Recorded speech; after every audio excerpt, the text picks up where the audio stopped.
Today, I've got a quick and easy guide for you on how to link your Wealthsimple account to Mint. Let's get started.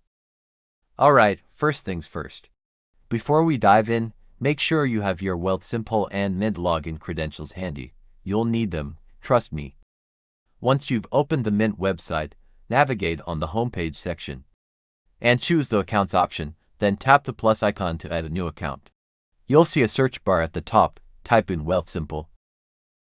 Select Wealthsimple from the list of options. Now, Mint will prompt you to enter your Wealthsimple login details. Input your username and password, and then tap Connect.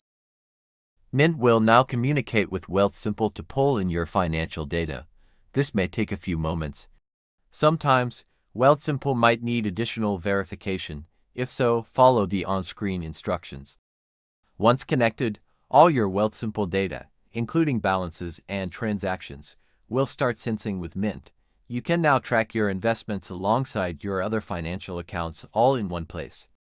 And that's it, you're all set. Linking Wealthsimple to Mint is super easy and can really help you get a better handle on your finances.